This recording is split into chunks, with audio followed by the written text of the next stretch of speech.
Yeah. That's going to be first. I think that Then you, because both of you have slides. And I don't know, David also no, has I slides. have I not. don't, and David doesn't. All right. So that's what I have to say that I'm going to be very, very brief because I'm overstressed out. Yeah. I'm going to present you, and I'm going to start with Lisa, who's from the house. Yes. Then I'm going to present David, who's also from the house, but he's playing the European. Then I'm going to present Nancy, and I'm going to finish with Bob. But in the presentations, it's going to be the opposite order. So you're going to start, you're going to be the second one, then we're going to listen to David, and then to Lisa. And as I mentioned in the email that I don't know if you received, once you're done, I would like to touch on 3 issues. And what I don't want is to look like a panel that I say something and then go on 2, 3, 4. Let's try to make it a little bit more like a conversation. And even if you want to talk among yourself, feel free. Like if you want to ask, and I will make sure to moderate. So the issue number 1 is what's the state of environmental history today, like of the field within itself.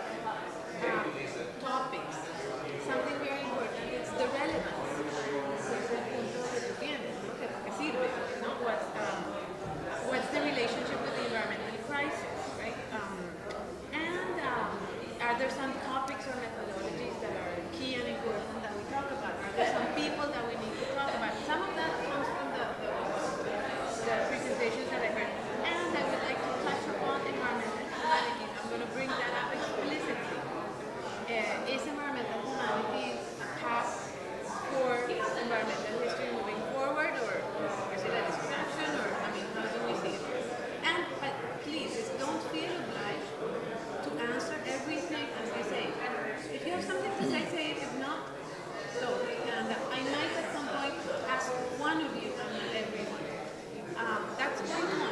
It's like Don't ask me about environmental humanities. Okay, perfect. Yeah. And it doesn't make sense because okay. Yeah. But so the first issue is really like environmental history within itself, right? The second one is the challenges of the current geopolitical situation. And there, the 2 key people are you. In the first one, I think Bao will be relevant. So it's lack of funding.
Come from Uganda to here. Wow.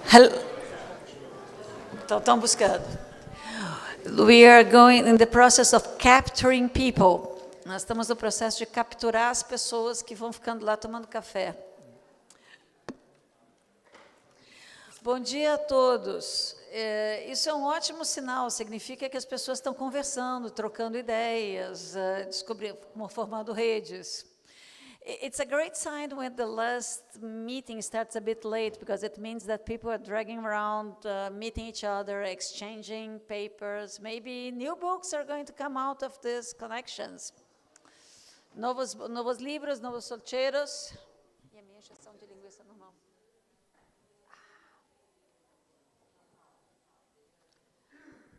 Vamos começar? Vamos esperar mais?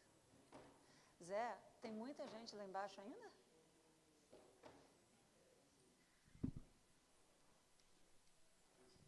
Oi. Tem que começar, né? 10 minutos. Vamos lá.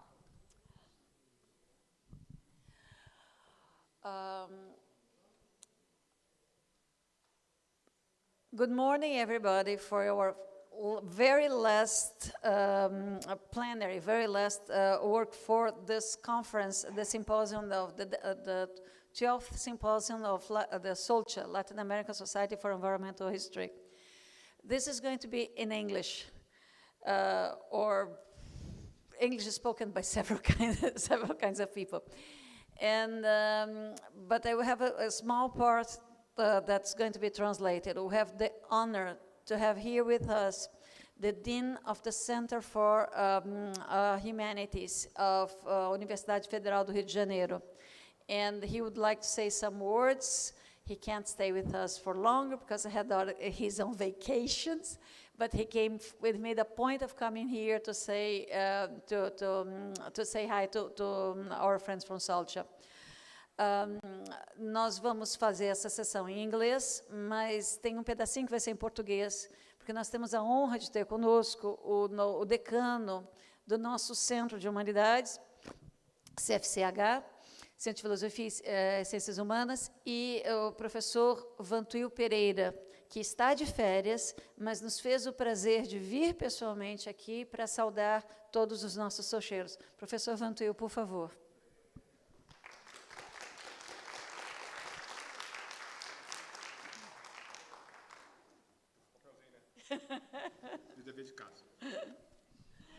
Nós vamos ter uma tradução simultânea, tradução consecutiva.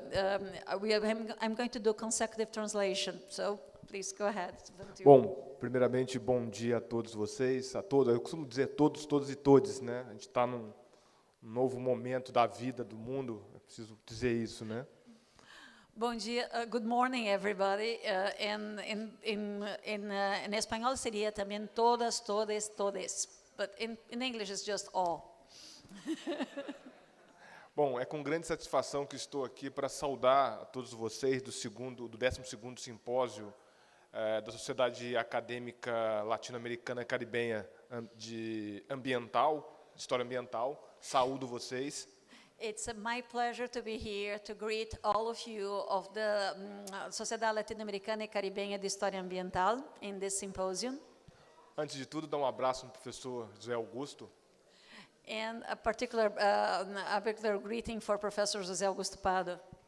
O Centro de Filosofia e Ciências Humanas, como bem diz o seu nome, reúne um conjunto de unidades dessa universidade.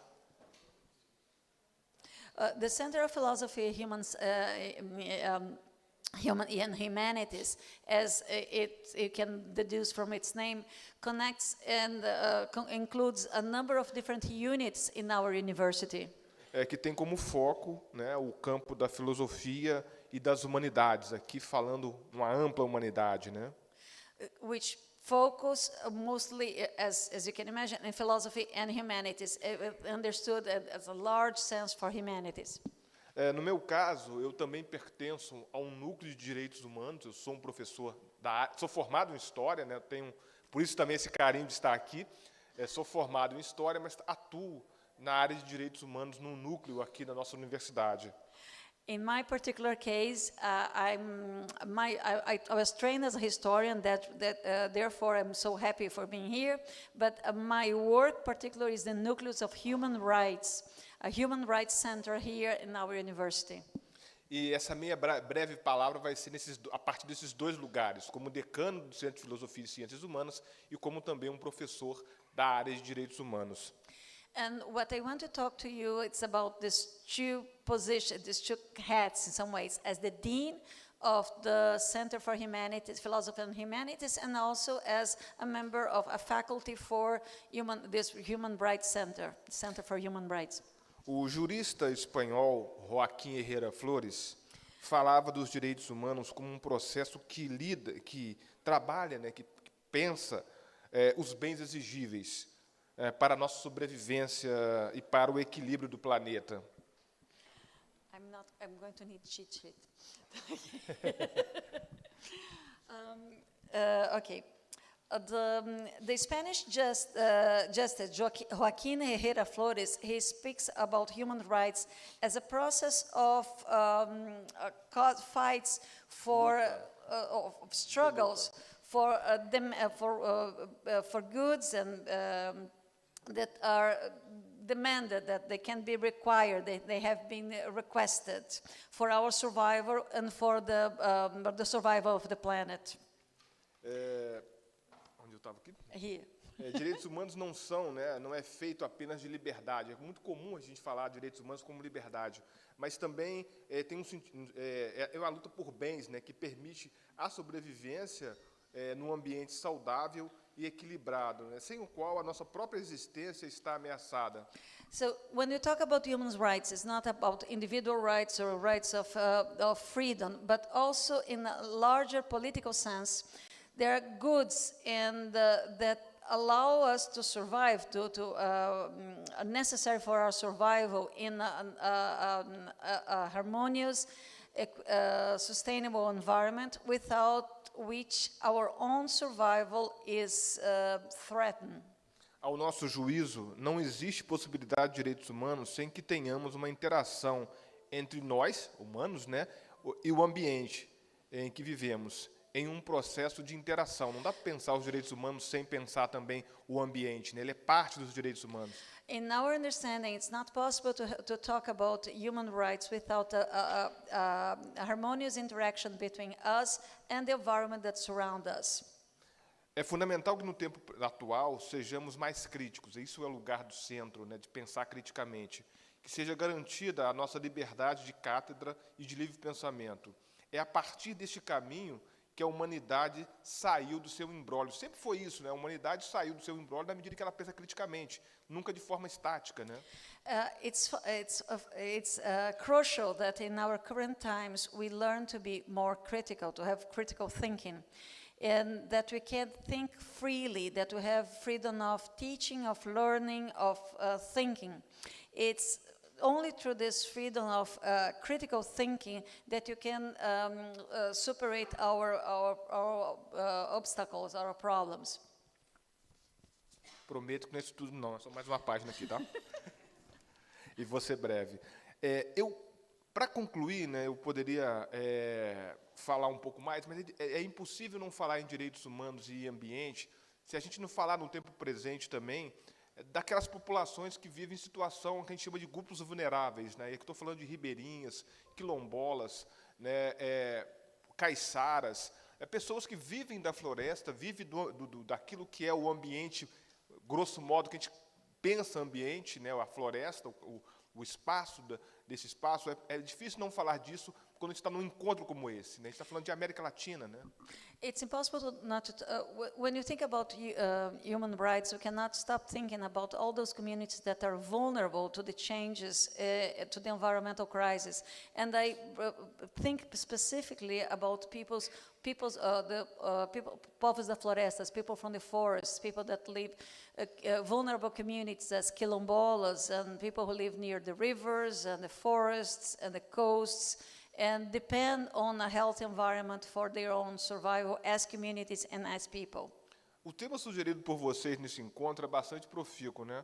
No momento em que aqui estamos, o planeta sofre com guerras, fome, ataque aos direitos humanos, né? Gaza é um exemplo disso, essa destruição que torna a gente menos humano, num certo sentido, na medida em que é um genocídio contra a população, né? Pensar o ambiente também é pensar em como a vida é necessária.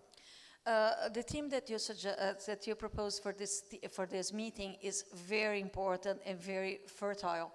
In this moment we are here, a good part of the planet suffering with hunger, war, attacks to human rights, and I think particularly about Gaza and the genocide and the way people are now suffering, and thinking about the planet and human rights is also thinking about moments in when groups are dehumanized.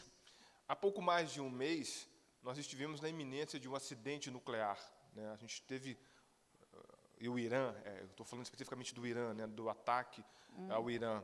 É a lógica que a Naomi Klein chama de destruição planetária sem precedentes, em nome de um projeto que beneficia pouquíssimas pessoas, às custas de uma grande maioria, né, e do planeta em si. É isso que a gente está falando do tempo presente, falando do ambiente do tempo presente, onde os riscos planetários são enormes, né?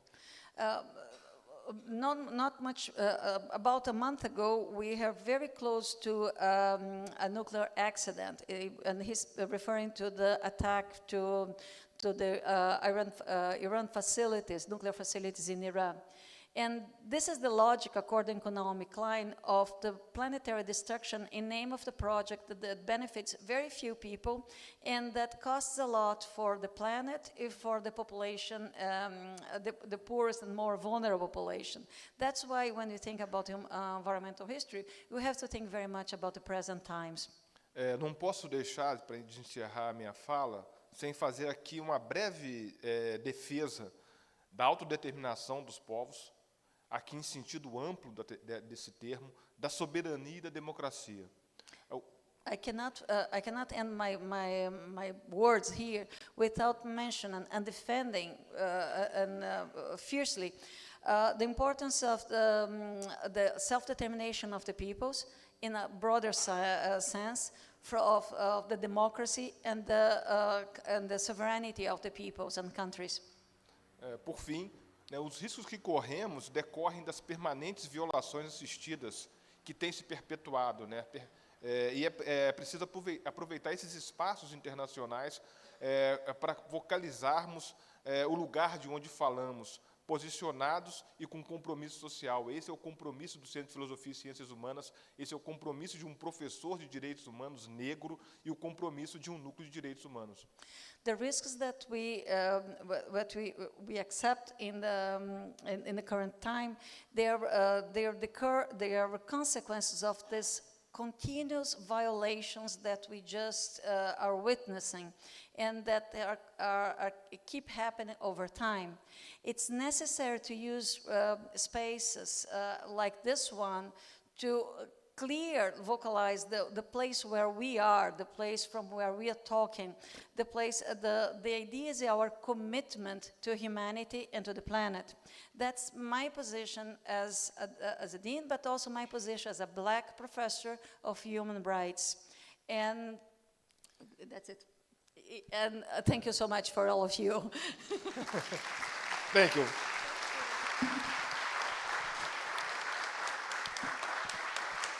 Muito obrigada, Vantuil.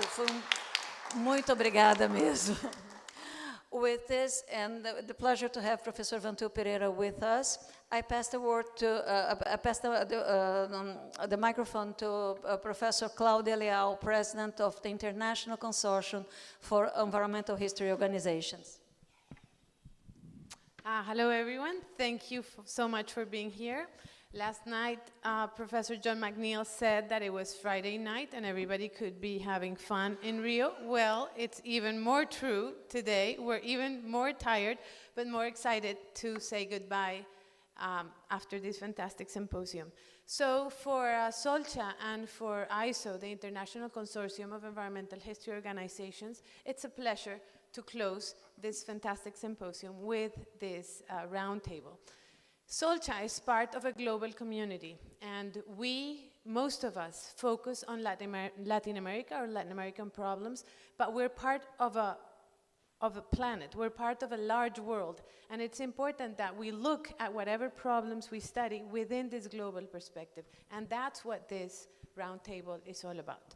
We're going to have three main topics that we want to talk about today within this broad topic of what are the challenges of environmental history in the 21st century, not in Latin America, but in general. So we want to have an idea of how environmental history is doing in different parts of the world. It's very different to do environmental history in Africa, in the US, or in China. We want to look at how the multiple crises that we're facing today affect what we do and how we do it. So geopolitical crisis, denialism, this general sense that for some groups of the population, that environmental problems don't matter, or worse, do not exist. And finally, what interests the most to the International Consortium of Environmental History, and it's how can we strengthen the bonds between different regions, or here's to say, us Latin American environmental historians and people who do the history of Europe, the United States and Africa, or China. And we have a fantastic group, and I really want to thank you for coming here to Rio today. The first person I don't need to introduce, which is Lise Cedrés, our new president. So I will introduce them in the opposite order in which they are going to be talking. So Lise is gonna close this first round of short speeches. Then we have another person, David Soto Fernandez, who is also one of us. But here he is using his other identity. He is representing, he represents Europe anyways. He is representing Europe.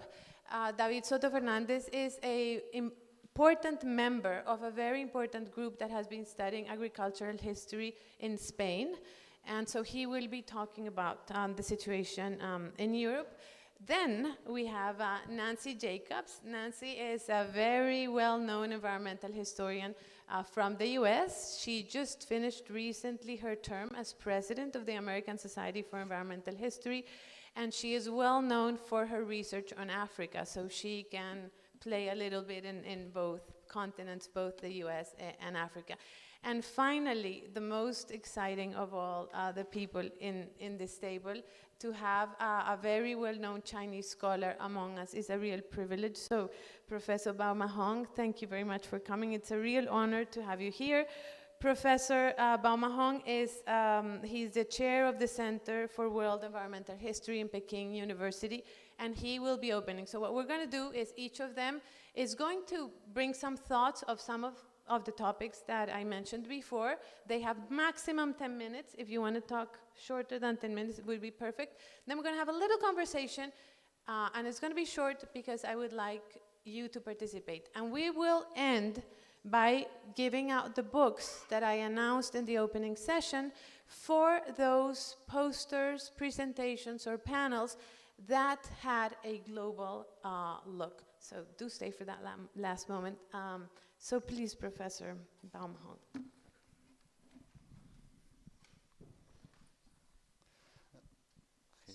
Okay. Good morning, everyone. It's my great pleasure to be invited to join the symposium and the round table. This is the first time for me to visit Brazil and South America.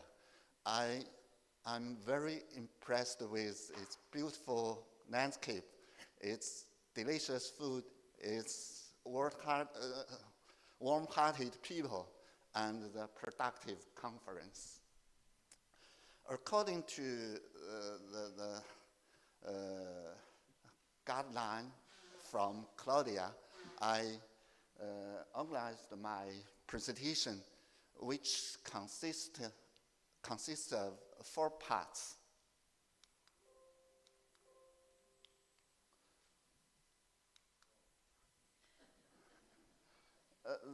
The first is about the development of environmental history in Asia from 2006 to present.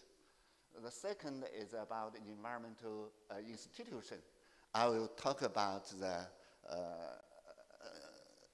Environmental History Society of East Asia.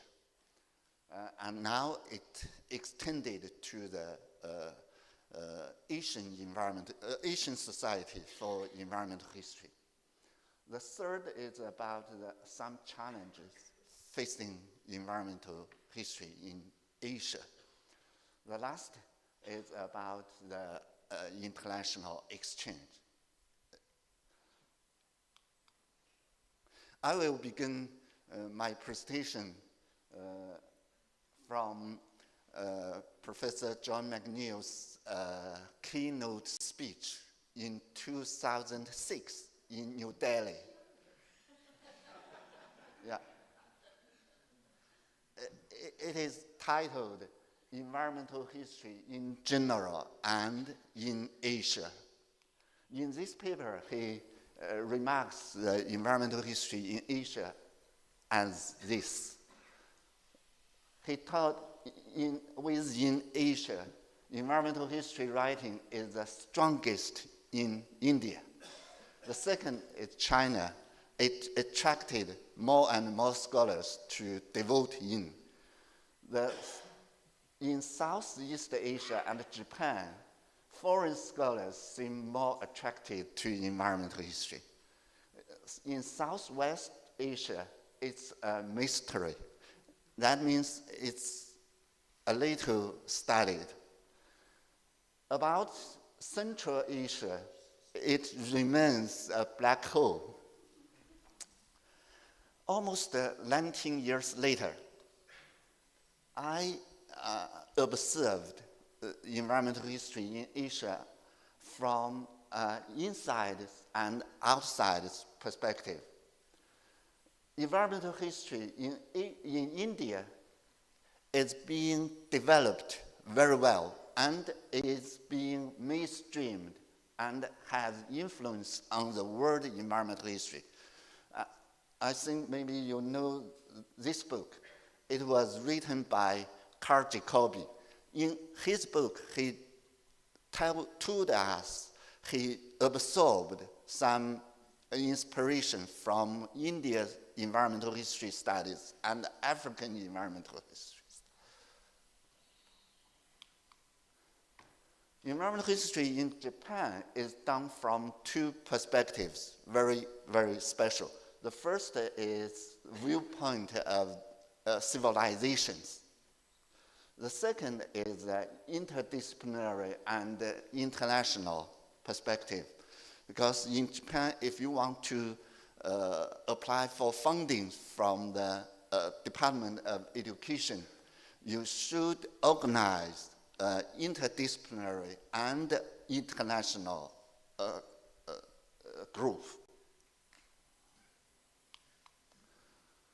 Environmental history in China is developing very rapidly in the field of Asian history of China from various sub-disciplines, such as historical geography, history of famine, history of agriculture, history of disease. Meanwhile, the world environmental history in China was studied unparalleledly. Between the environmental history of China done by the foreign scholars and the Chinese scholars, there's different. Because the foreign scholars use their theoretical analysis tool to study Chinese environmental history, such as some American scholars.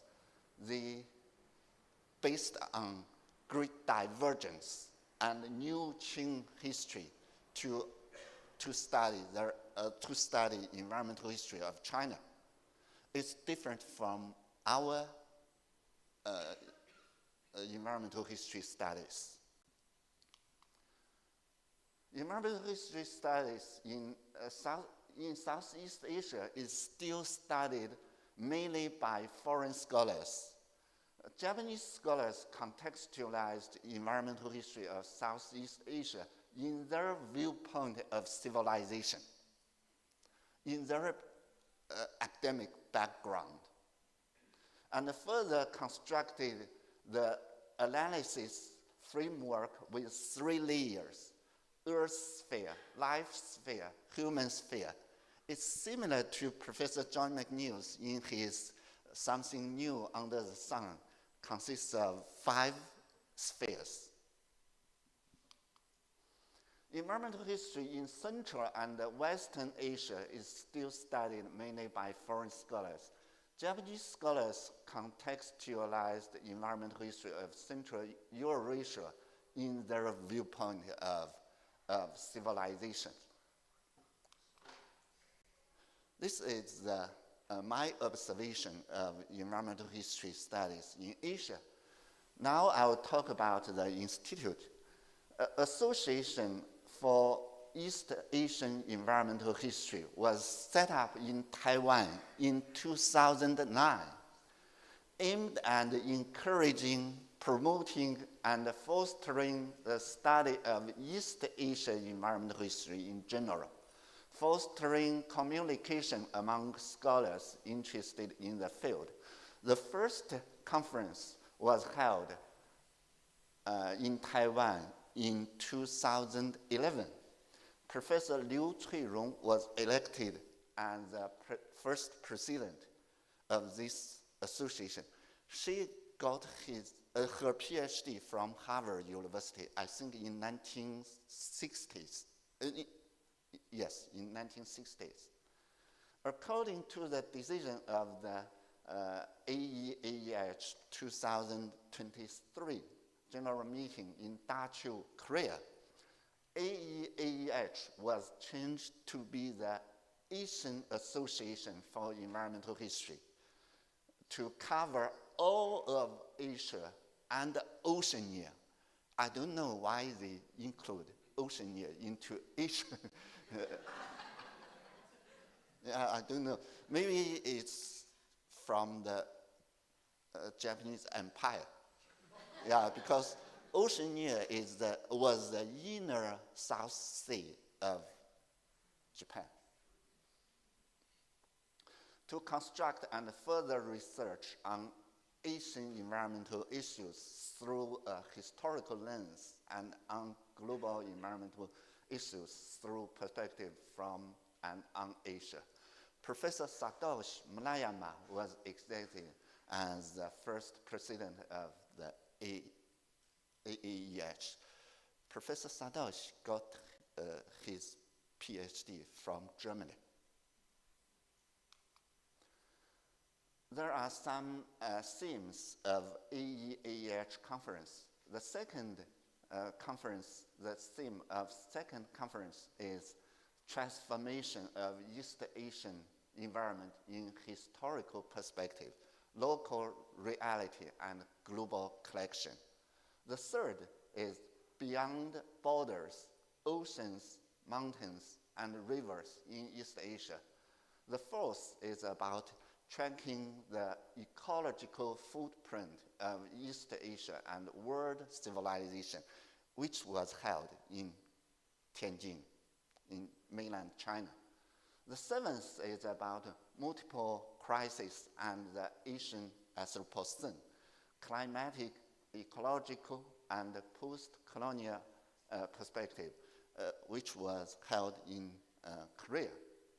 The first biennial conference of AEAEH, the topic of it is Altered Earth in Asia, Oceans, Landscape, Atmospheres. From these topics, from these themes, you will see there are different emphasis of environmental history in East Asia.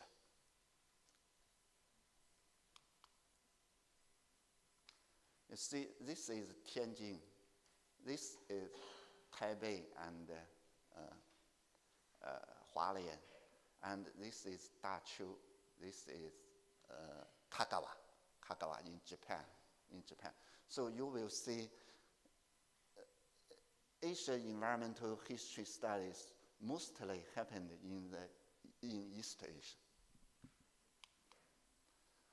Now I will talk about some challenges facing environmental history in Asia. The first is about what's the identity of Asian environmental history. Asia is very diverse in environment, political systems, economic development, culture, etc. How to construct environmental history, Asian environmental history as a whole?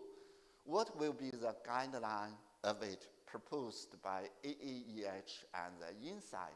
What will be the proposal submitted by outside? That's what I will explore. The second is how to construct the Asian environmental history that combine land environmental history and marine environmental history. How to respond the geopolitical challenge from China's Belt and Road Initiative and U.S. Indo-Pacific strategy. It is said this strategy originated from the concept of arc of democracy in maritime Asia by the Japanese former premier Shinzo Abe, who was dead a few years ago. The third is how to revisit multiple modalities from the perspective of environmental history in Asia. Based on the diverse cultures, scholars of modernization theory went beyond the Amero-Euro modernity as a universal one and accepted East Asian modernity further. Are there the other modernities, such as Arabic or Islamic modernity, Turkish modernity, etc.? If yes, how to integrate these various modernity in Asian environmental history?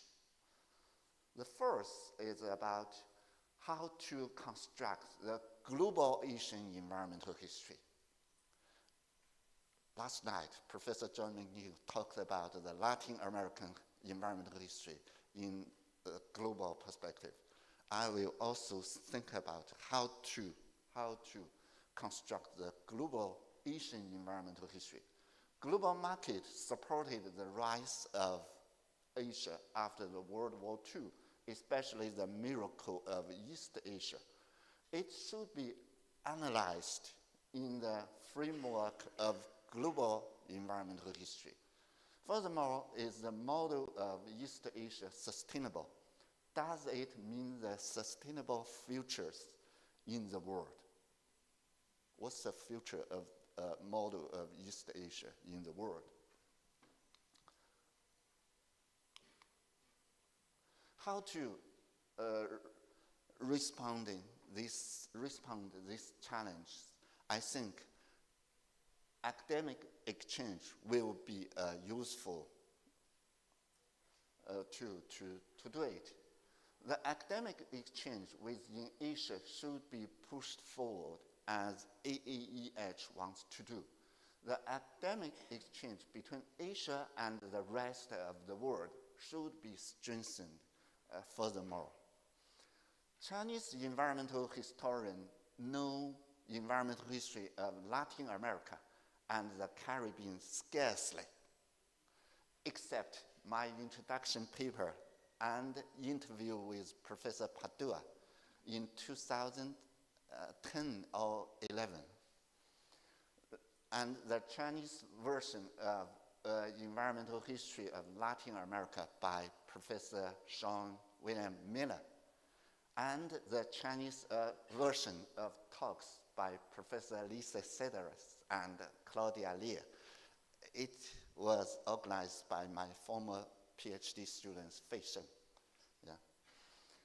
With the expansion of communications between China and Latin America, the academic exchange between Chinese environmental historians and their counterpart should be expanded step by step. Global South, BRICS, will be the available framework to be used. Christophe Moch had already organized a workshop of BRICS in Rio a few years ago. Comparative studies will be the available methodology. Forest history, agroecological history, urban environmental history, etc. will be the common fields to be explored. PhD candidates and junior scholars in China should join the summer school organized by Social in future.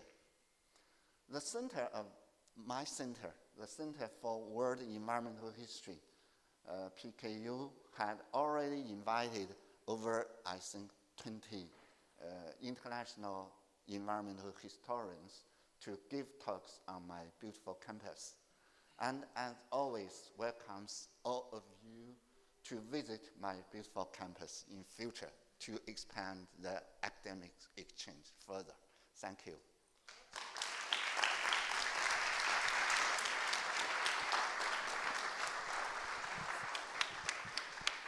Thank you so much. My pleasure.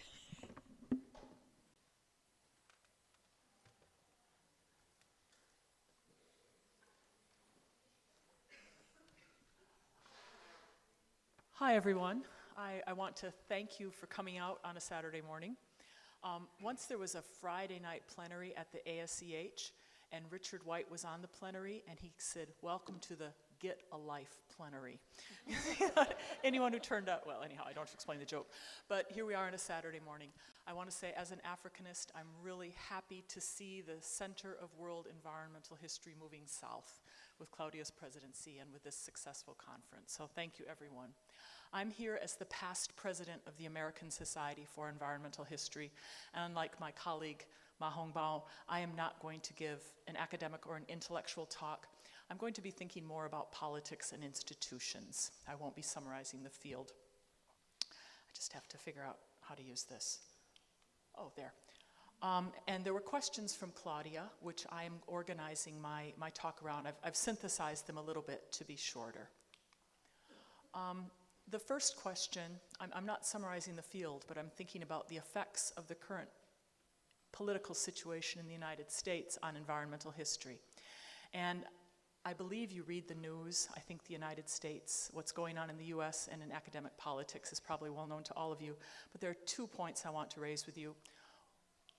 One is the Vice President of the United States has said professors are the enemies, and right now Harvard University is suing the President of the United States. This is remarkable.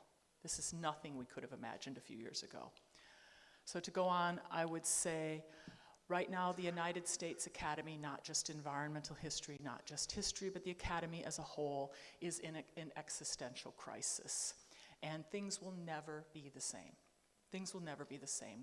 We may recover, but we will be a leaner, meaner operation. I think things will never be the same in the United States. And we don't know, this is happening so fast, we don't know what's going to happen. So we can all speculate. And I guess that's what I was asked to do when I came here. So what are the strategies of the environmental historians? And I want to say it's just too early to say. This is happening so quickly. It's happening so fast. But there are a couple of things I can report to you that come out of my experience as being the president of the ASCH. The first thing I'll say is at the last ASCH conference in Pittsburgh, we held a presidential session which involved small group discussions. And we got together to talk about exactly these questions. What's the situation of environmental history in the United States right now, and what can we do? And people took notes, and they submitted their notes. And I'm just going to show you a few things of what people said. And the first crisis is the political crisis. We thought a lot about the problems of our students and colleagues who are not American citizens no longer being secure in our institutions, so that we were thinking a lot about that. And the question was, can the ASCH make a statement? And we thought about other ways the ASCH could speak as an organization to make statements about the political situation. We did put out one statement earlier this year. Very soon after the inauguration, the EPA, the Environmental Protection Agency, closed down its museum. That was a museum that had a great emphasis on environmental justice, which was not in favor with the current administration. They closed down the EPA museum. And the ASCH put out a statement about that. The EPA museum is still closed. I mean, we did not manage to reverse that. So we're thinking about how we can put out statements. A lot of this is, as you know, performative, but a lot of it is for our own sake as well. It's good for us to be talking to each other and supporting each other and clarifying our values, even if we're not necessarily reversing the moves of the administration. Another problem we had, though, and a big problem, has to do with funding.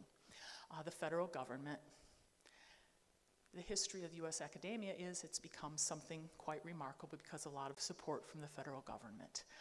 As soon as this new administration took over, funding was cut to the National Institutes of Health. The NIH funding was cut. I don't know how many environmental historians are funded by NIH funding, but universities receive a lot of their overhead expenses through the NIH. So this set off a crisis in universities all around the country.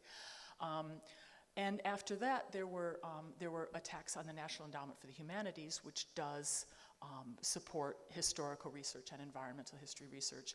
And then in the National Science Foundation and in other funding agencies, there's just been an attack on anyone who's studying climate or climate change, and that has affected us. So there are situations that are really difficult for environmental history right now. And the well that has supported U.S. academia, U.S. historical research, and environmental history is much shallower than it was. I won't say it's entirely dried up, it's much shallower than it was. Now, U.S. academia has always been very unequal. Some universities, institutions, some people are much better funded than others. That will continue, but there's a real loss of research funding. What can we do about that? Some of the responses people gave were, could we set up a hardship fund for graduate students, a GoFundMe? Could we have small grants? Now, the ASCH does have small grants, but we are a small organization that runs on a shoestring. There's no way we can come close to replacing what's needed by the federal government, not at all. The ASCH ran a fundraising campaign last year, and we have a few $1,000s to bring one scholar from the Global South to every conference. And we were very pleased to have achieved that, but there's no way we can make up for what had been coming from the federal government.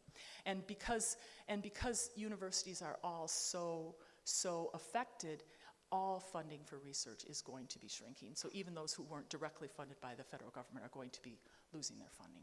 So yeah, what can we do about that?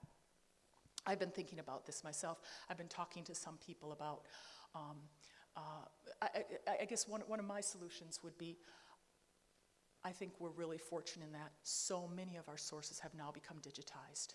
And I see many more of us, I see myself working more with the Internet Archive, with Biodiversity Heritage Library, and actually archives from the countries where we do research that might be online. I think that we're going to have to be doing a lot more research without travel. And in the old days, people worked with books, and now we'll be working with web sources. But I think that's going to be the only sustainable way to go forward. The nature of our research will change. So during my spring break in April, I was preparing for my final conference as president of the ASCH, and I was really frustrated and kind of sad about what was going on in the country. And I thought, what resources do we have? So I put together a list of resources that was later published on Niche. I'll talk about Niche in a moment. Niche is the Network in Canadian History and Environment, if you know it. It's a wonderful resource. So I put together these resources, and it was really more of a way, like when we put out statements, we're talking to each other, we're encouraging each other, and it was a way for me to try to give encouragement to the field and maybe to myself about what are the possibilities for us in our field right now when we're facing these difficult circumstances. So these were the points I talked about. And I think I was just reviewing all of the resources were out there as a way to, I think, give courage to people. I don't think that necessarily anyone learned for the first time about the Chronicle of Higher Education, but I listed news about higher education as a resource. If perhaps you're not already informed about where to learn about higher education in the United States, that first bullet point will help you. And I went through and I thought about international scholars and what resources are available for them. I thought about how to train ourselves if we're going to be speaking to the media. This is a hostile environment, and we can use this sort of training. I thought about the situation of international scholars in the U.S. and scholars who are not in the U.S. that we might want to be supporting. I thought about health, wellness, and financial security, and lessons from the 20th century. I ended it with something by Timothy Snyder, who's been a bit inspirational to many, many historians. I ended it with something by Timothy Snyder. So this is now posted on Niche, and if you're interested, you can look at it. Once again, I don't think it's necessarily going to be your go-to point if you really need help with financial advising in the United States now, but I think it's good to know that there are people out there who are offering financial advising, and it felt really good for me to put this together and say, there are those out there who are offering help to people who need it. But I do want to draw your attention particularly to one of these items, which is initiatives supporting the practice of history. And that was probably the most important of these points. What I did was reviewed, there are several initiatives of people, including environmental historians, who are looking at data that had been collected by the federal government and websites and databases that might be disappearing. So they're going through and trying to reconstruct them and save the data that had been lost that will be useful to us. So those are listed there, and I think that's probably the most practical point that comes from this list that I put together. Okay, so the need to create bonds and dialogue around environmental history between different regions. And I'm going to maybe jump to the discussion and talk about some really concrete things. My recommendation, I think that we are going to have to prioritize a combination of hyper-local and remote connections. I think we're going to be traveling less because we can't afford it. That might be good for our sustainability goals. I think we will be having conferences, but maybe we all don't have to go to all of them. And we have to find ways to connect with each other that aren't just all gathering in the same place. And the ASCH has been working about this. And these are some of the things people said in these in the responses. Conferences matter. We have to keep thinking about opportunities for community building. Have we learned things from COVID? COVID was a dress rehearsal, perhaps, for the stress we're finding ourselves in now. So 4 initiatives actually, I edited this, forgot to change the number 3 to 4. I have 4 initiatives to you from North America. The first is ASCH Connects, and ASCH Connects is something we started in the past 2 years with the ASCH.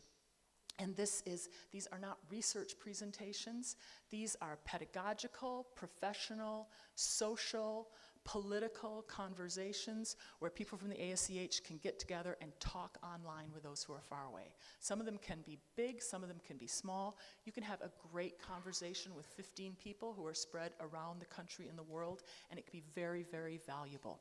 Now, the ASCH is not determining the programming for ASCH Connects. We have created this platform, and those of you who would like to have an event and invite people from all over the world to come to it, and perhaps the 10 most interesting people on that subject will turn up, that's really worthwhile, and that'll be a great conversation.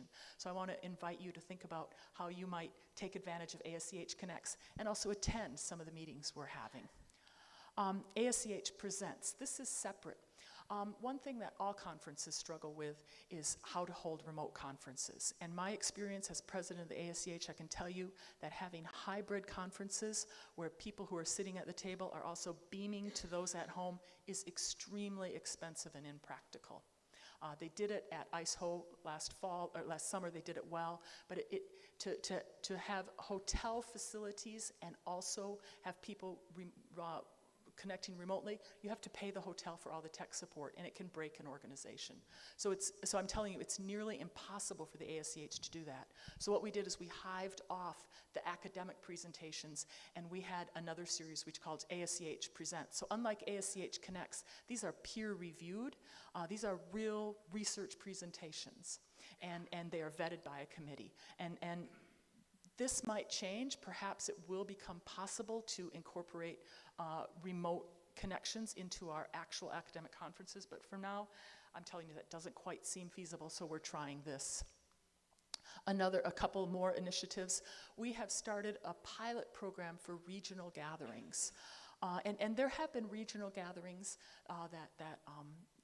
there's been one in the Rocky Mountains, there's been one in Cascadia in the Pacific Northwest. We started one in southern New England earlier this year. And these are tiny gatherings, which are workshops, maybe one day long, where people don't have to travel far. We can meet in each other's homes. We can do our own cooking. These can be very intense, very low cost, very local, and the ASCH can find ways to support these, to provide templates, perhaps to give assistance to graduate students. And so this is something else we're doing to promote hyper-local kinds of connections.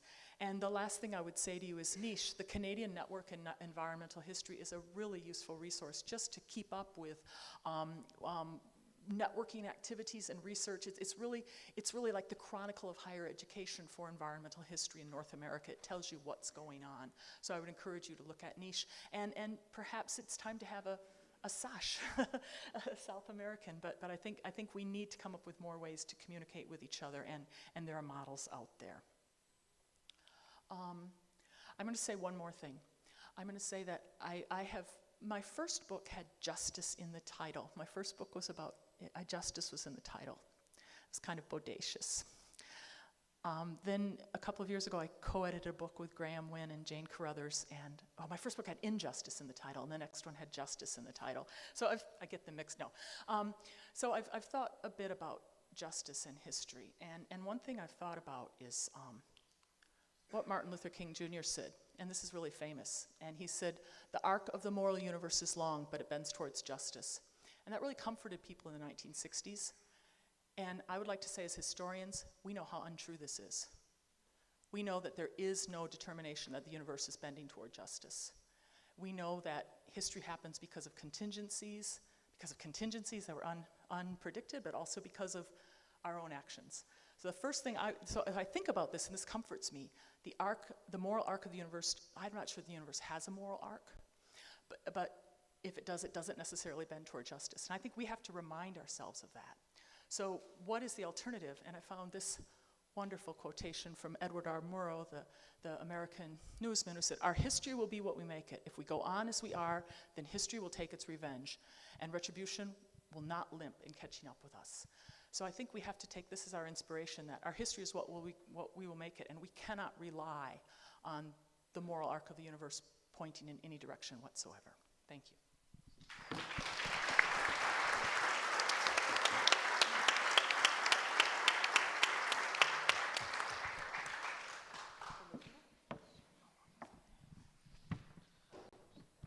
Gracias. Voy a hacer mi intervención en inglés, pero voy a empezar con dos cositas en español. Primero, agradecer la iniciativa de la Solcha y de Claudia de esta mesa redonda, que creo que me parece imprescindible en la situación actual, y evidentemente agradecer la invitación. La segunda cuestión es, como se habrán dado cuenta, no soy Manuel González de Molina. Lo siento por eso. En última instancia, por una cuestión de tiempo, no ha podido estar, y yo estoy aquí de malísimo sustituto. Espero que sean ustedes amables con mi improvisación. So, moving on to the questions that Claudia poses us. I will start with the situation of environmental history in Europe and in Spain. I think that the environmental history is right now in a pretty good position in Europe. If we talk about reception in history students and presence in undergraduate and graduate studies, it seems to me remarkable that concerning environmental history in students is emerging in recent times, but this concern does not arise from the influence of schools or the influence of important figures in the field, but from a strong environmental consciousness. I think that the emergence of the Fridays for Future movement in Europe has much to do with this development. So maybe we can call these new scholars the Greta Thunberg generation of environmental historians. This seems to me a good thing for the future. Very clear is a good thing. I will give you just one example. A young doctoral student in Spain with any relationship with Spanish environmental historians. He presented a paper at the Spanish Contemporary History Congress about the relationship between the ancien regime crisis and a small climatic distortion of the end of the late Ice Age.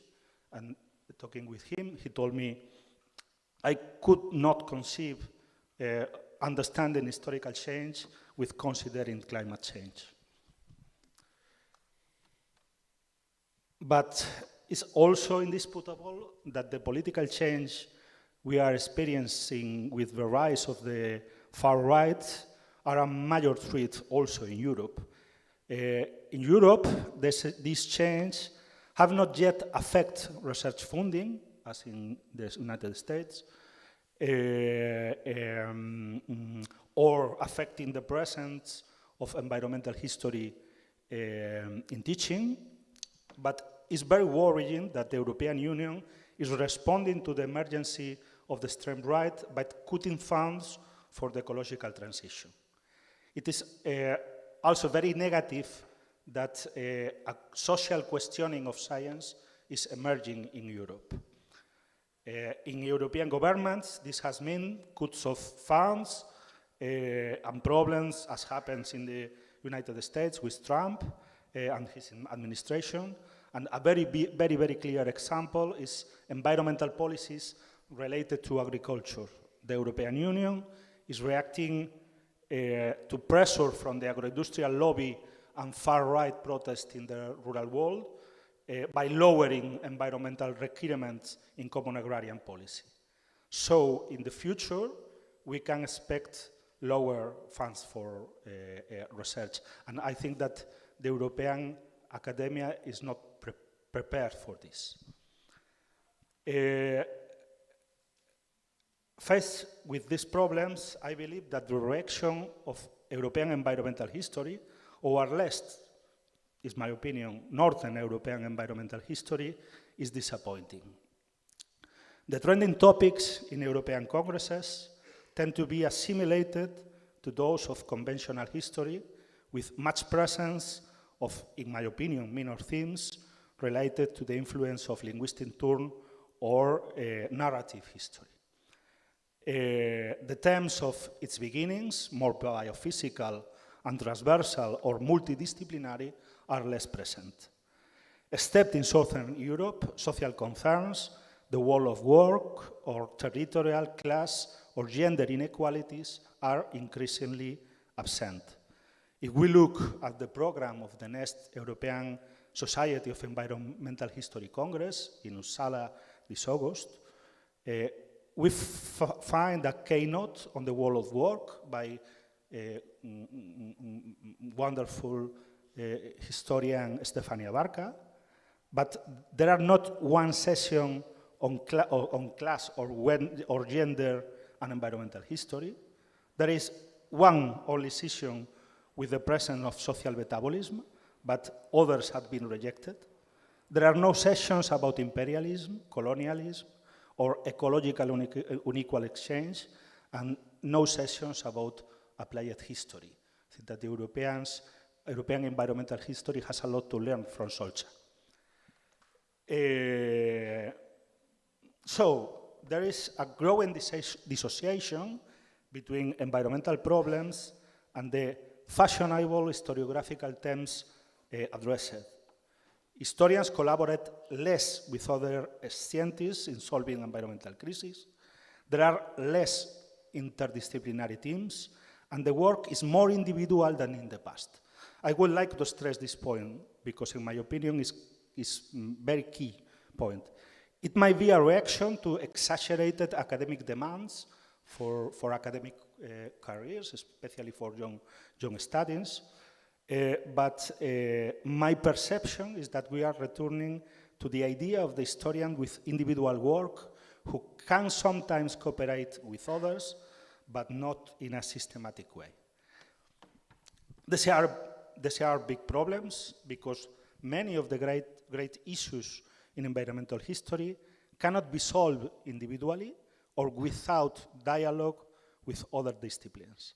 And of course, it limits our ability to confront the great questions that are posed to us in the context of the civilizational crisis we live, la crisis civilizatoria en palabras de Víctor Toledo, no solo ambiental, pero también social. There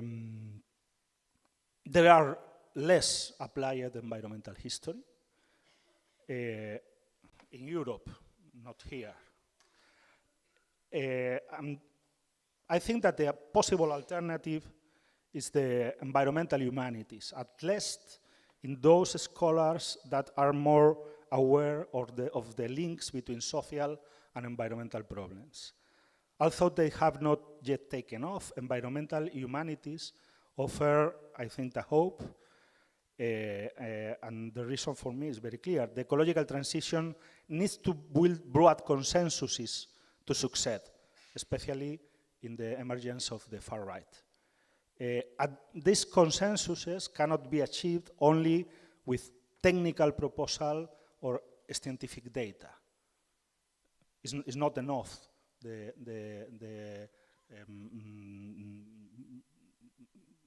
data that we take, for example, for physics about climate change. Also, not only proposals from political science are enough. We need, as complex societies, the contributions of the humanities for this, especially to build bridges between the demands of social justice and the requirements of ecological transition. I will finish to resume all these ideas with this quote for Mexican anthropologist Leonardo Tirtania that tells us sustainability is for who work on it. Thank you.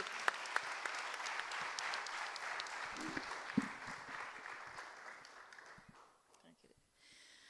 Okay. It's the last day. I'm kind of feeling symposium, conference out. Okay, when Claudia asked us to talk a bit about some questions, and all my colleagues have done that, I tried to do my homework, but I'm not sure that I did it as well as you did. Let's try. Talking about the state of art, state of environmental history in Latin America, not only in Brazil. Yes, I know, not only in Brazil, I promise you. But the point is that we have a very unequal development of environmental history in our region, and that has been an issue for Soldiers in the past as well. There are some powerhouses, and Brazil is a powerhouse, not only in terms of the production from Brazil, but also because there are some nuclei in Brazil, like Florianópolis, Pará, Minas Gerais, Goiânia, and Rio itself, and some areas in the Northeast. But while in Latin America, there are also some very important centers like Colombia, Mexico, and Argentina. And that reflects in the attendance to Solcha. But that is also a bit misleading, because Solcha is much more dynamic than that. There are so much sub-regional collaboration. For instance, Chilean colleagues and Uruguayan colleagues they created a nucleus in Argentina as well. Eunice Nodari has just published a book on an Argentinian colleague. Mexico has been dealing, although Costa Rica doesn't show up as a high attendance as Solcha, Wilson Picado has collaborated with colleagues in Honduras, in Mexico. So to understand this, there is an equality in terms of the different presence of the countries in Solcha in the field, but and but we have to look about these internal collaborations as well, and I think that gives a much more optimistic understanding of the field and the region. And I think that social has a lot to do with that. I think in these 25 years of existence, and I count 25 years because Herman Palassi would kill me if I didn't. He considers the beginning in that trip to the Amazon that you, me, and Sean did in 2021. So social has been a connector. But social is not outside the world, so we have been connected also because over time, academias in our different countries have created ways to collaborate regionally, and you have used and found these possibilities, these paths that exist for academia in general, and then you used it for environmental history, and that's good. And then we have Bolsonaro, and it's just a name, but it's a symptom of something that he's breathing and growing, and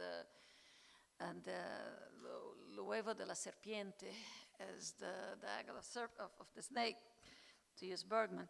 The point is that we are not alone in that. During the Bolsonaro years, sometimes people would ask me, what do you think of Bolsonaro? Well, I work with environment, history, and education. What do you think I think about Bolsonaro? Because it's a full package, or to use a British sense, it's a kind of, I don't think I can use the full Monty in this sense, can I? I can. The idea is that people who are, we have seen the same names, and it does remind me of the merchants of doubt, oh my God's sake. The people are going against vaccination are those that say that climate change is hoax, and those that say that there was not dictatorship in Brazil 30 years ago. It's really the same people, really physically the same people. And the attacks to the university are the attacks to the environment, and the attacks to the intellectual production attack. And they take different faces. Sometimes it's outright destruction, like the NEH, but we have similar things here in Brazil. Other times it's erosion. It just makes impossible to work on a field or in certain areas. And those are attacks against memory, against science, against common environment. And that has been growing way before Bolsonaro, and we haven't been able to recover in this new government. And as Nancy said, I don't think that we will completely. I mean, it's a new world. We have to deal with this new world. One of the things that Bolsonaro did as the president, it emboldened anti-environmentalist groups, and environmental history is very much in the target. Now we do have in top elite institutions some professors that are making lots of money giving lectures on how climate change is a hoax. There is a very well-funded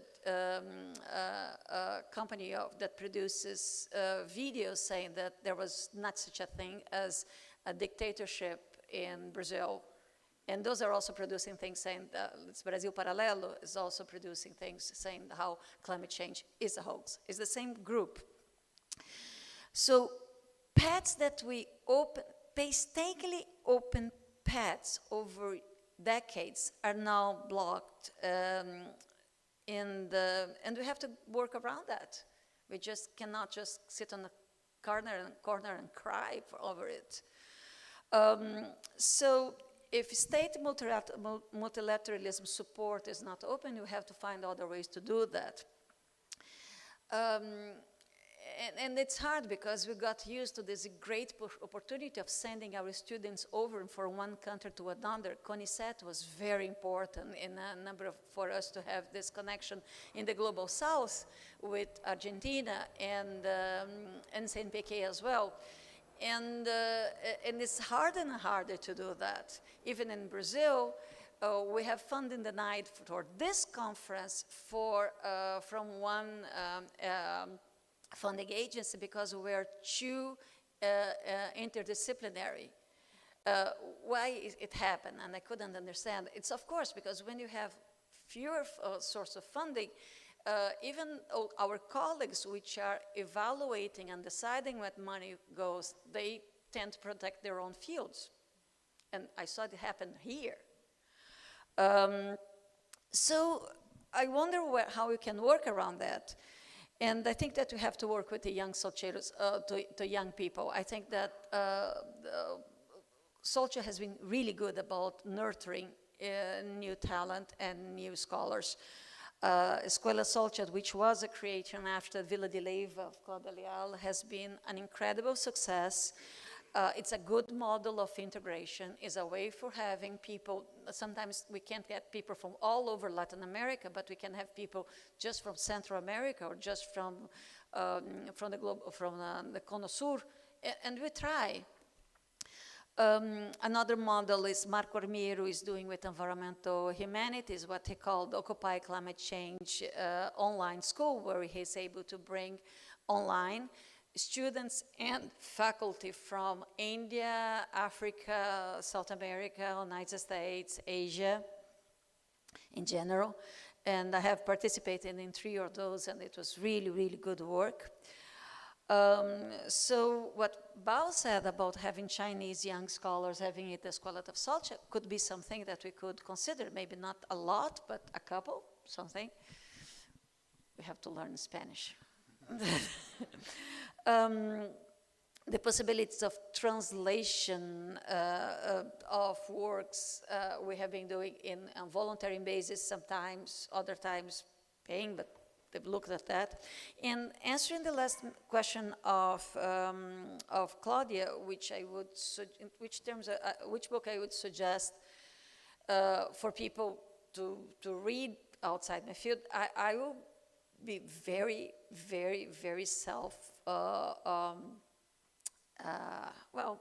the word in Portuguese is cabotina, but I don't know how to say it in English. But you know what? The kind of professor who puts his own books on the syllabus?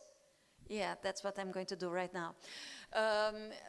Ravi Rajan and we published in 2018 a book called Environmental History of the BRICS, which result of a larger conference here in Brazil in 1913. Eli was here, Pad was here, Shenfei was here, and there was a discussion on, Julia Laius was here, Sandra Schwartz, and others, important people, Regina.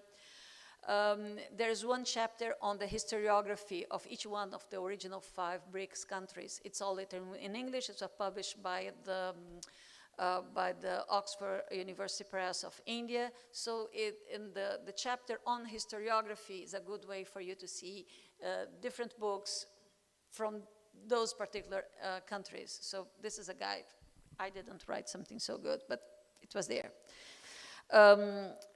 If in terms of the young scholarship, of course, we have been trying to publish in English Padua's book on Sopra-Judice Tuição, and in my series by Arizona Press with Latin American landscapes.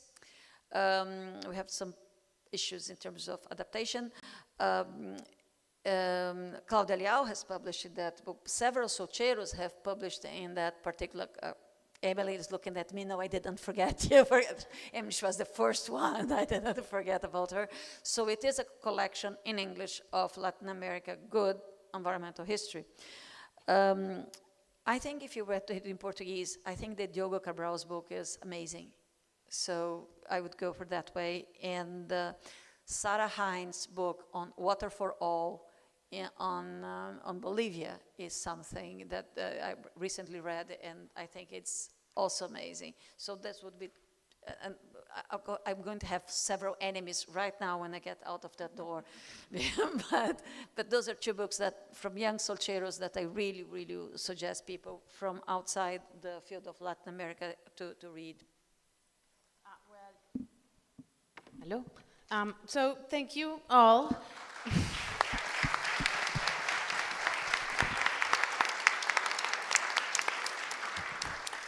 So we started late, and I don't want us to end late. So what I want to have some final remarks, give the panelists an opportunity to say something really short, as you will see, and then I want to open it to the floor. So there are two big issues that jumped at my mind when I was reading, where I was listening to them and talking to them about this plenary session. One, or takeaway messages from this meeting. One is, what is the relevance of what we do? And I think that that's something that we have to keep in mind all the time when we work. Partly because we have a lot of pressures. We have a lot of pressures, at least me from my university. I just have to publish in Q1, and if I publish 100, it's better than if I publish one. It doesn't matter how good they are. So we have a lot of pressures. But within those pressures, we should have our inner pressure of why what we do matters. And I think that also is related to the issue that David and Manuel brought in their criticism of the kind of topics that are becoming the most common topics in Northern European environmental history. And I think that relevance comes in very different guises. Environmental history emerged almost everywhere related to the environmental crisis. So much of the work, the early work, and some of the work we still do today has to do with how to understand and how to face the environmental crisis that we live in.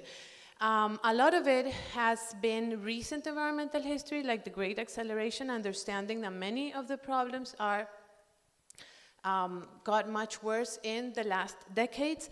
But as John McNeill was saying yesterday, having a look at deep history might not seem so relevant in the first place, because what kind of, gender or social history are you going to do, say in Latin America, when you look 10,000 years back?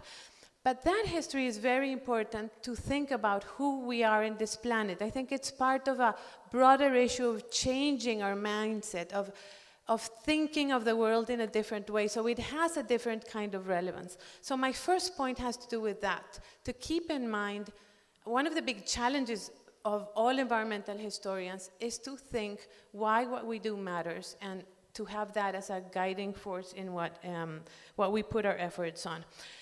A second thought that emerged from this plenary session is the importance of public history.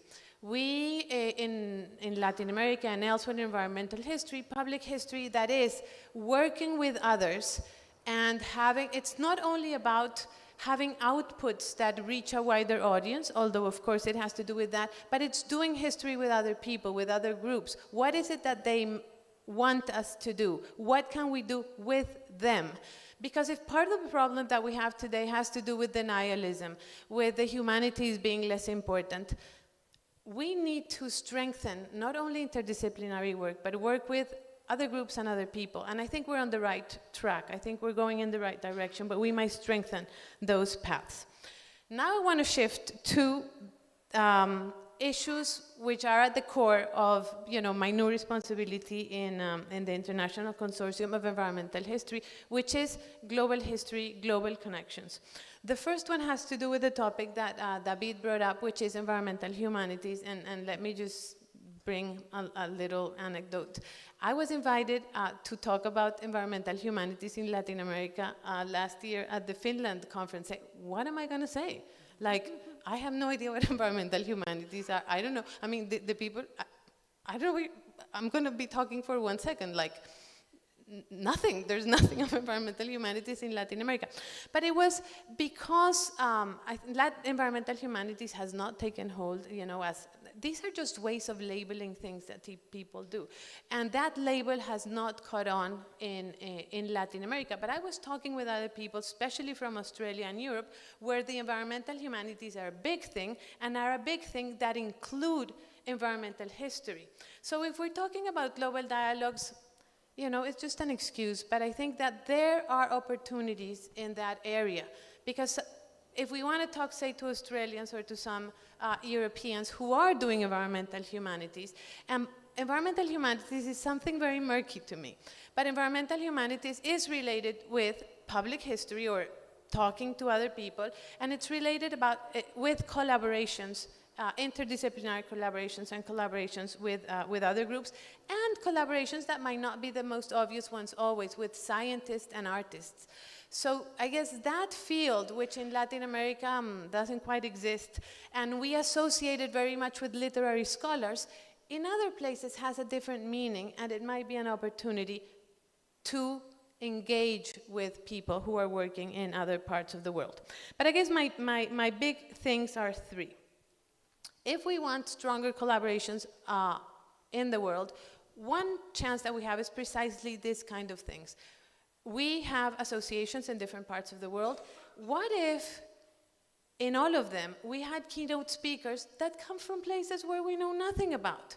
What if, I know Facundo is here, in Mendoza, we have a talk about Japanese environmental history and not always looking at ourselves. We're going to be talking about Latin American environmental history 98% of what we do in Solcha. So why don't we take the opportunity and bring somebody who's going to talk to us about something that's relevant and that we don't know very much about. So using our societies to open, I mean, the gatherings that we have and the collaborations that we already have. No, Lisa was saying, in Solcha, we have a lot of collaborations. You know, they're the people who do water. They do water all over Latin America. What if on top of having the collaborations, you know, between Colombians and Argentinians and Mexicans, we also jump the ocean in both oceans and collaborate with the people who are working on Indonesia or who are working, I don't know, in Romania. So my invitation here is that we try to think that those collaborations, they happen, they're not the most common, but they're possible, and that Solcha and ISO are there precisely to help set those kind of collaborations and take advantage of ASCH Connects. ASCH Connects, call it Solcha Connects if you want, or call it ISO Connects. We are all sister and cousins, and it exists. And you know, ASCH is a bit stronger than the rest of us. They do have people who work there. So let's take advantage of that. So I was telling our super jaguar scholar here, what about talking to people who are doing tigers in India? Now, so why don't you think, Bao Mahong in his talk said, in the future we need to talk, to have issues of convergences that I was asking John McNeil yesterday. Bao Mahong said, forest history, agroecological history, urban environmental history are very important for Asian environmental history. Well, we're super strong in all those three areas. So he's here. He heads a center on global environmental history. Talk to him, establish opportunities. So this is just an invitation for that. And the last thing is, a lot we can do by ourselves in our houses. And it has to do with what we read, with what we're interested in. So how many of you know about Chinese environmental history? And I'm not talking about, you know, the environmental history of Turkmenistan, which is big enough and important, as I read recently, studying horses. But China is huge. I'm a huge ignorant of Chinese environmental history, as I bet most of you are. So to end, and as a provocation, I have asked these scholars to bring 2 books that we should all read before coming to Mendoza. So they're going to tell us about those books that we're all going to write and try to procure in our very prolific ways, Anna's archive, etc. And then I'm going to open for the floor so that we can have a conversation with our guests. So, Professor.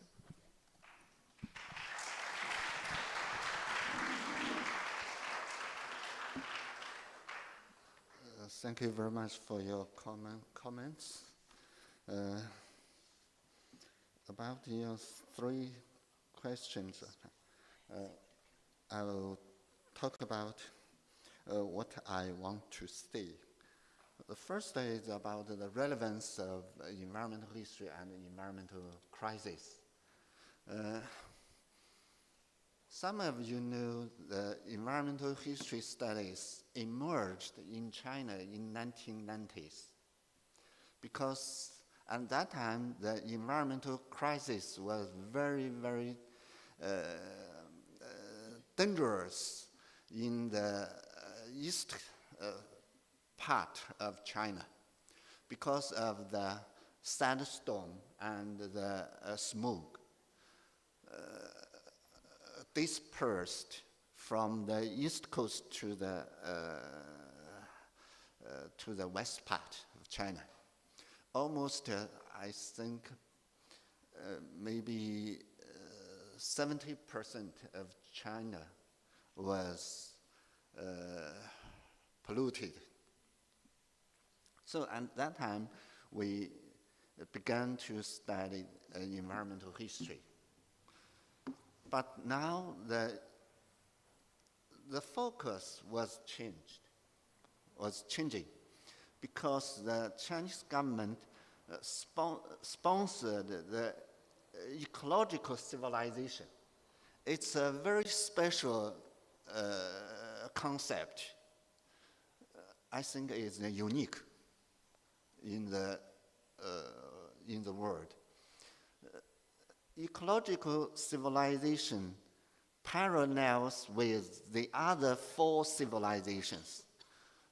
The first one is economic civilization. The second is the political civilization. The third is social civilization. And the, cultural civilization. Totally 5 civilizations. Ecological civilization is just one of them, but it's the basement for the other 4 civilizations. So, environmental history studies, the focus of it is changing to how to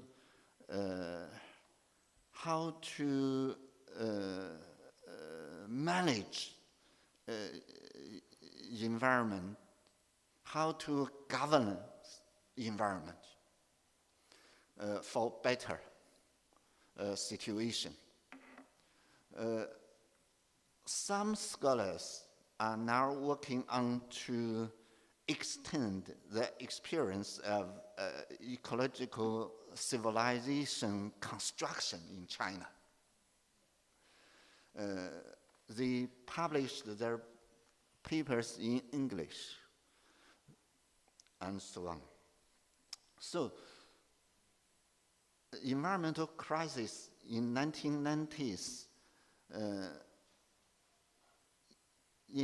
to some extent pushed forward the environmental history studies in China, but now it's changing. About your second question,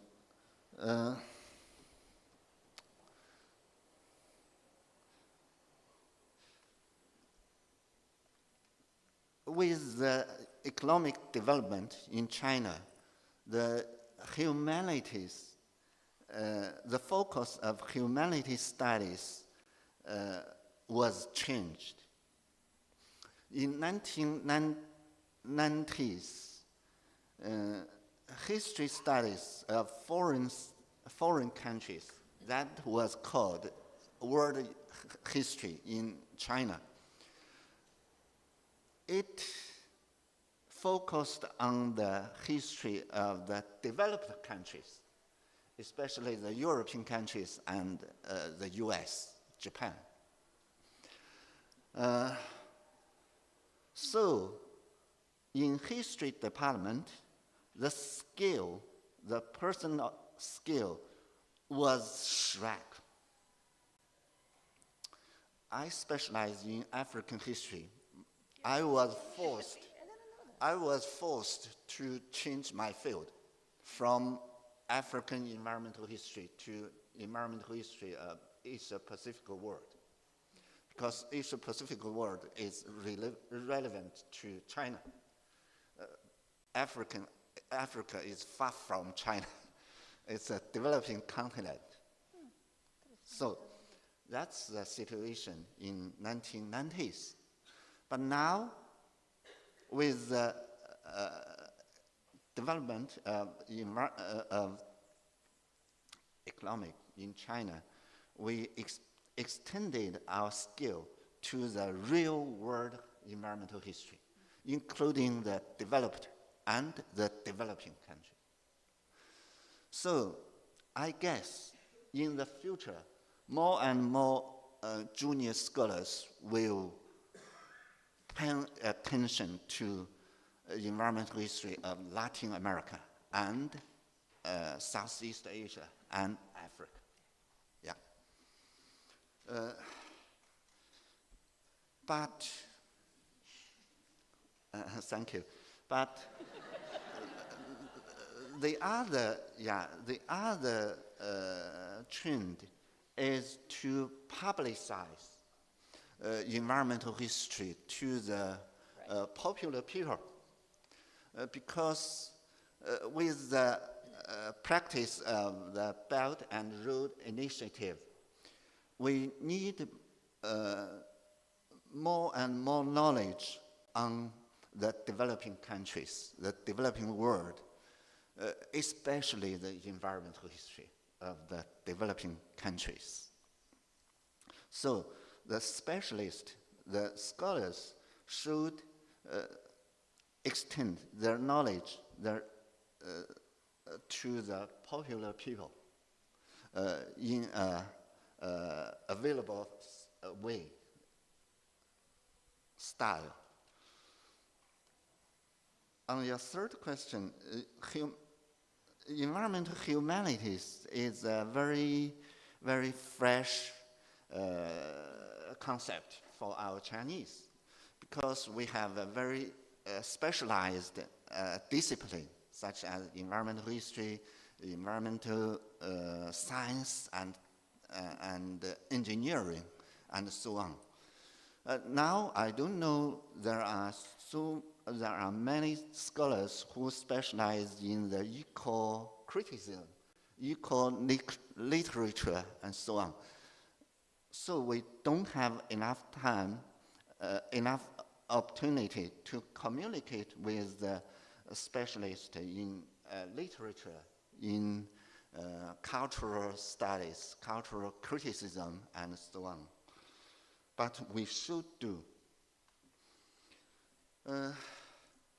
If you want me to recommend 2 books about environmental history of China, I think maybe the better is in English. The first one, because in Chinese, I think, except me, all of you cannot understand. Yeah. The first one is a textbook written by Robert Marx. It's an American scholar whose book entitled Environmental History of China from the archaic times to present. It's a textbook. It's useful for everyone, I think so. For the scholars, for the specialists, I think the book written by a British environmental historian, Professor Mark Evan, is better. The title of this book is The Retreat of Elephants, Environmental History of China. But it focuses on ancient environmental history, not general environmental history, but it's very good for scholars. That's my suggestion. Thank you.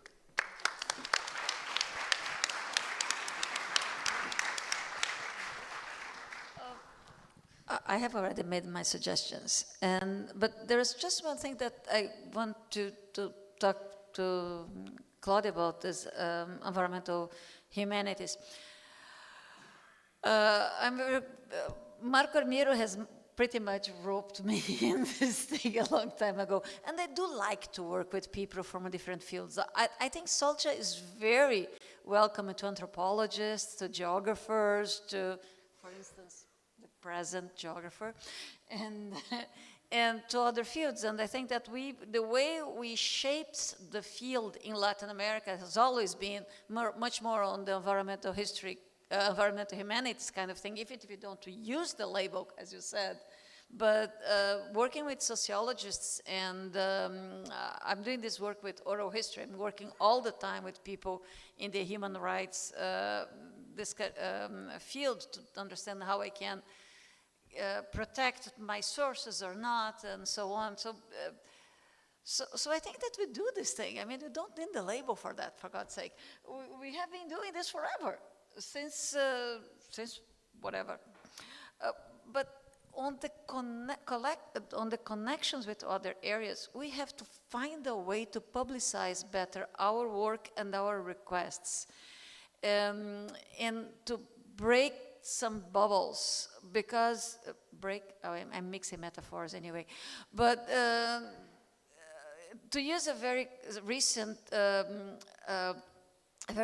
example, Frank Molano, Bruno Capillet, Esther Zemri and I, we have been trying to put together, and it's finishing now, a dossier on urban environmental cities by a great journal in Latin America, Historia Crítica, which has a very good reputation. It's a very good journal here. And we sent a call for papers for a long time, and our focus was to have a South-South dialogue. The idea was to have submissions of articles about Africa, about Asia, and Latin America. And the response was very poor. We have one article about Palestine, which didn't fit the proposal.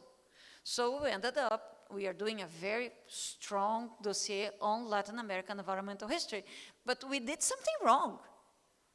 Because there are people in Africa and in Asia writing about the urban environmental history, and we couldn't reach these people. So we have to find out, if you want to make these collaborations, we have to find better ways to do that. And I'm not sure I know I don't know how, because I failed. So that's just what I'm saying. I don't think you failed. Still learning. When Claudia asked, what is the relevance of environmental history, I feel like I'm a deer caught in the headlights, like, what is the relevance? What is the relevance of what I do? But then she gave the answer, and the answer she gave was thinking about the world in a different way.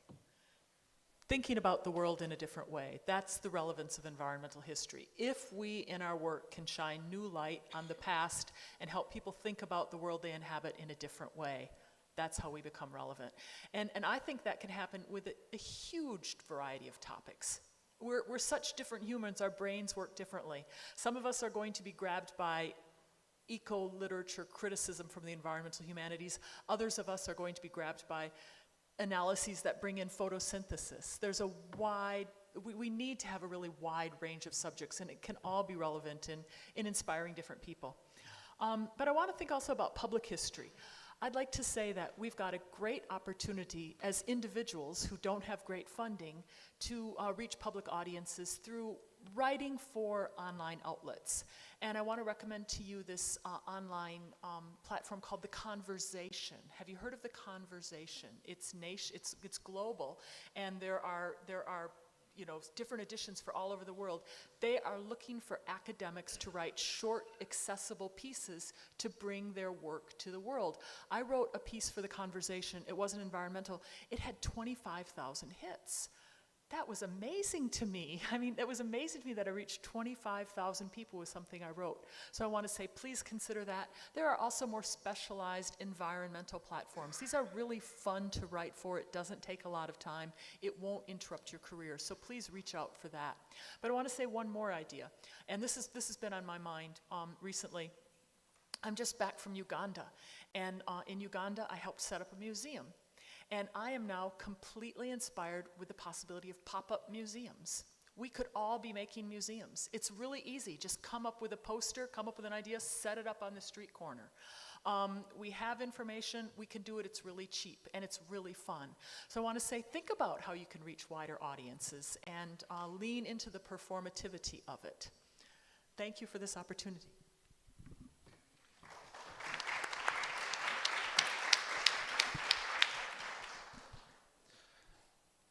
Well, I am not an expert on environmental humanities, but that I can say, as Lise said, that Marco Armiero is now one of the most important experts on the topic in Europe, I think, and it could be helpful to move into this field.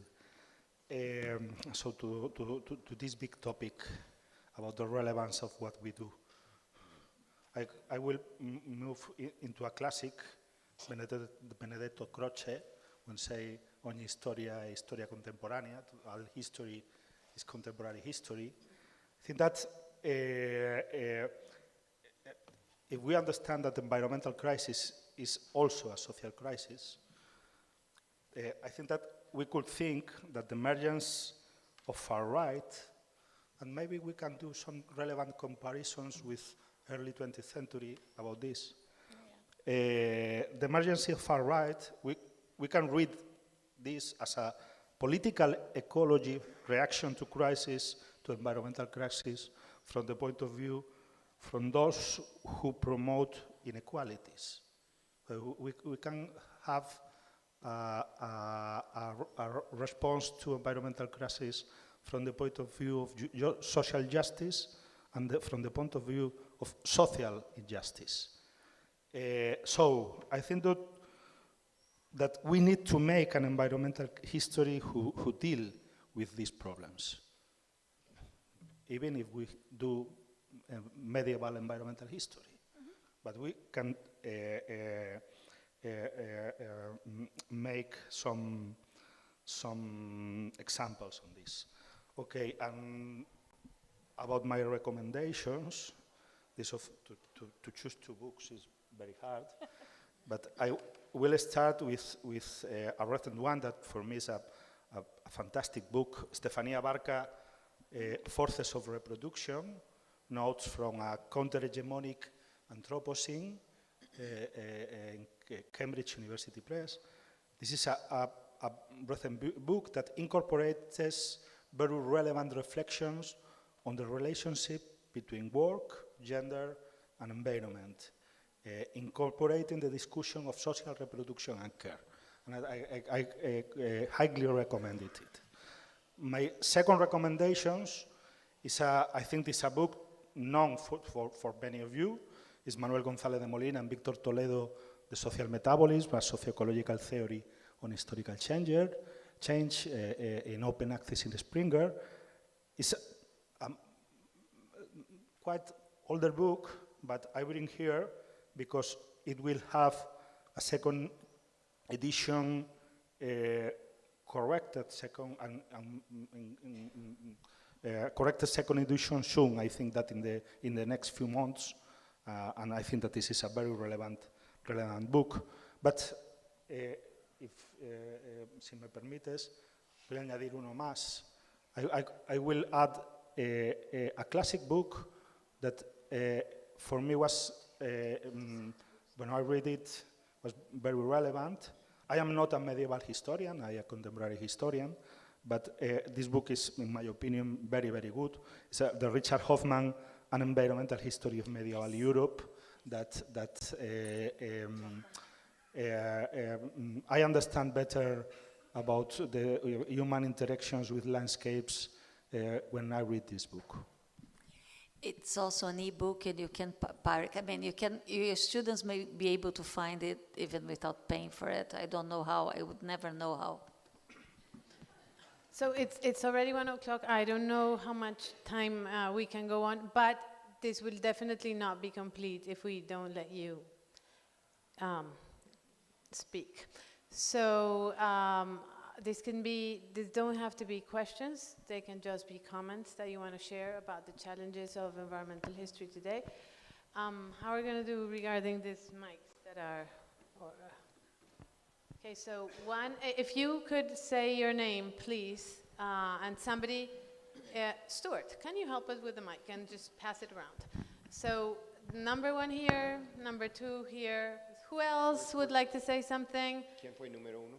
3, Iris. So let's go with those 3.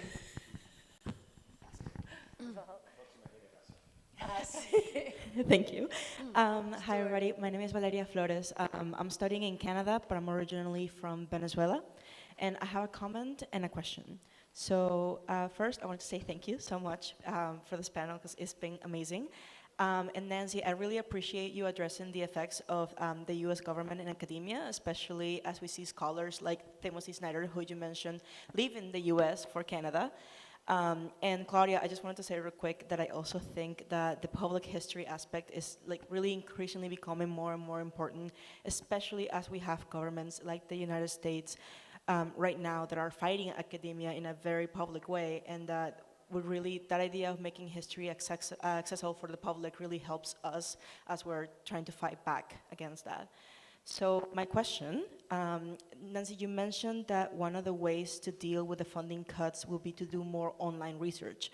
And I wonder if a viable option to address this issue, and then a way to help with those global connections that Claudia was talking about, would be to use some of that little funding that universities do have to encourage and invest it in digitizing and translating more sources and creating partnerships with universities who would also be helping with those efforts of digitizing and translating, so that the online research that we do still meets the level of quality and depth that we do with in-person interaction with these sources.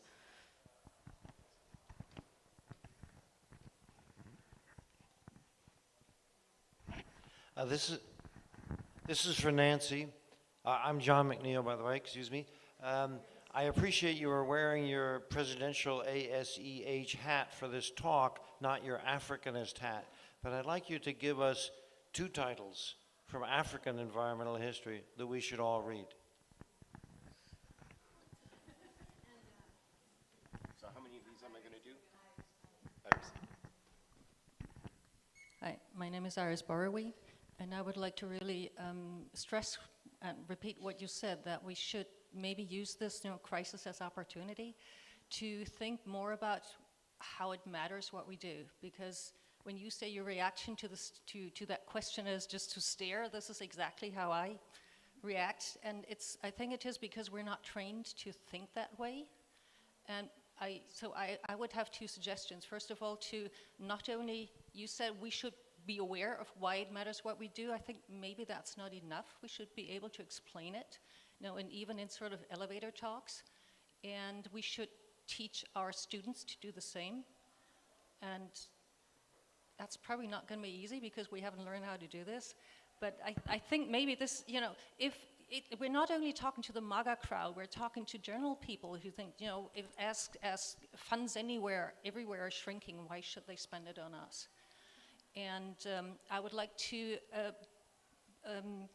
draw attention to what I think is a wonderful initiative that some British colleagues started even some years ago. It's called History and Policy. That's Virginia Berridge and Paul Ward and some other people did.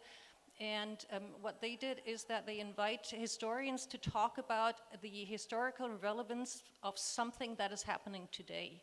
So, for example, they were very active during COVID and talked about the history of vaccination.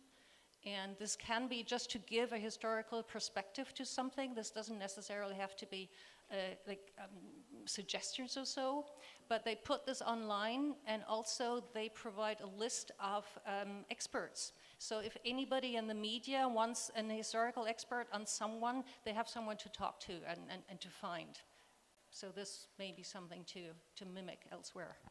Okay, so we're not going to have 2 rounds of questions. We want to close this as soon as possible. We still have to say who is going to get the books. So I think there's somebody else in the back, and we'll close with that. We will let Nancy respond to the questions, and we will go to the books, and then we can all go to the beach. Thank you for the opportunity. My name is Adi Lazos. I am from Mexico, and I really like the invitation from Claudia for us to learn more and study more about world environmental history. And I think in our time with AI, with artificial intelligence, we have that tool also to make translations easier. And I am surprised that here in our symposium, we didn't talk much about AI in contrast with other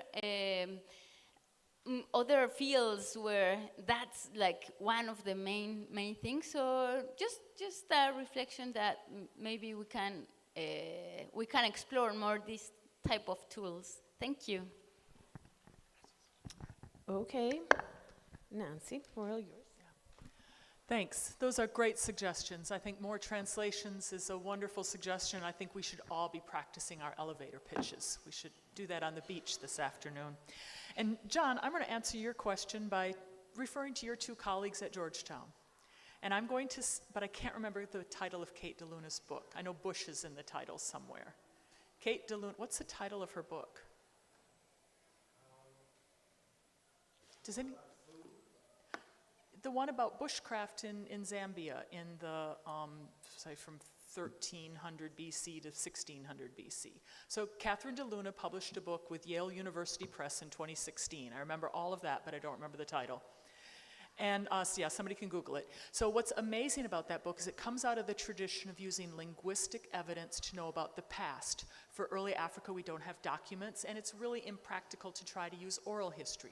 So she uses linguistic evidence, and there's a technique to compare vocabularies and use them to think about relationships of the world and reconstruct cultural history. And she's reconstructed the cultural history of hunting in pre-modern Africa. And she's talked about how people are using the landscape, what hunting they're doing, and they've got a way of thinking about which words are older than others, and she supplements it with archaeological evidence as well, but is able to talk about how people moved onto this landscape and began food production on this landscape. But not only that, has then talked about how important this food production was in social relationships. It is called Collecting Food, Cultivating People: Subsistence and Society in Central Africa. But what's great is she talks about what people care about, and it turns out the word for hunter is really wrapped up in the word for friendship and the word for mentorship and a little bit in words for having a good sex life. And she's been able to recreate how important food production was in these societies through linguistic evidence, and I think that's really exciting. And the other book I'll say is Meredith McKittrick's new book, Green Lands for White Men, which is an amazing book. It's a history, it's the best environmental history of apartheid, and what's amazing about it, it's a history of something that never happened, which is just so interesting, that there was this crazy scheme to irrigate the Kalahari and to have the Kalahari be a space where many, many white settlers could come, and it never happened. But she talks about the anxieties of white people, she talks about their environmental aspirations, she talks about the way they imagine the landscape and what kind of a society they can have and its relationship with black labor, and then she talks about why it was impractical. And it's a wonderful history of apartheid, although it's about something that never happened. So those are my two recommendations from Georgetown University. Okay, so that's it. Big applause for the group here, please.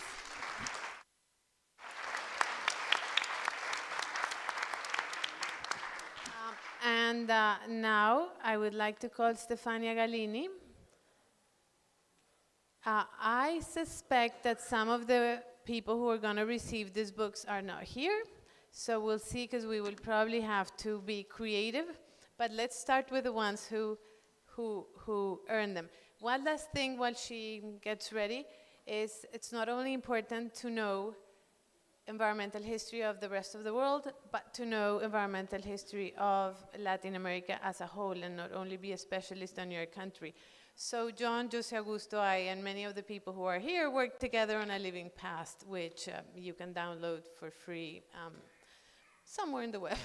I wouldn't know about that. Well, thank you very much. This committee, kind of a committee, let me thank Leida Fernandez, Stuart McCook, Adi Lasso, Nicolas Couvi for really making this difficult list of, at the beginning there were 8, then 9, then 10 young or early career scholars who are engaging in an environmental global perspective, meaning global in a very ecumenical sense, from the church of connected history, to the pilgrims of world history. Whatever you like, you are welcome in this idea of opening the perspectives of our kind of own region. So I'm going to read the names of those who have been selected. This is not really an award, it's more an acknowledgement, an encouragement to keep on the track. So that is the sense. The list is just a casual list, so not particularly meaningful.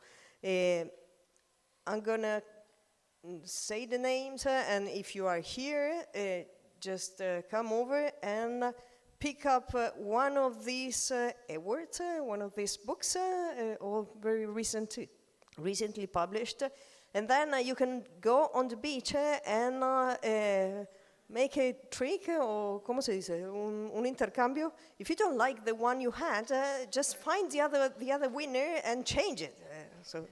Or change it for anything else. Make it could be.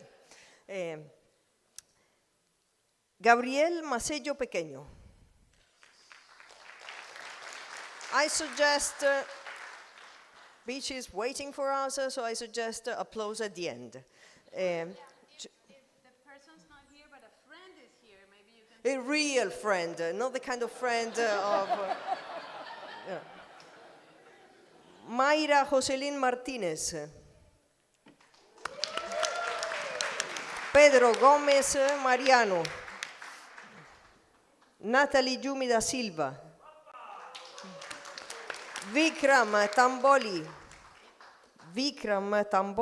Ricardo Ignacio Morales González. They're already on the beach. Valeria Dorneles Fernández. Martín Giraldo Hoyos. Víctor Julio Gómez Barreto. Pick up one. Jazmín Lorena Duque Ramírez. And that's it. So, Sean. Sean the picture. So, I don't know how we can reach. Let me invite Leida, Stuart, Nicolas, Adi. You talked, but I don't see you. Come along. Nicolas. Solcha would like to have the pictures later on our website. Please, over here. Sí, no, aquí. Al frente, pero les cubrimos a ustedes. I have no problem about that. Bueno, entonces aquí adelante. They have seen us Aquí before. adelante, No, aquí block us. Don't worry, block Nicolás, us. vente más para acá. I can sleep here while you're done. Yes, good. Yeah. Se me nota que estoy gripada. Have you enjoyed your soldier as much as you have seen? Bueno, thank you. Pick up one of your book. Sí, no sé. ¿Otros? Yo tengo otros. No, pero digo, ¿no será que se los llevan? Any of you knows the ones who have been called but are not here? So if you know any of them, then Valeria. So we are all witnessing that Padua is picking Valeria's book.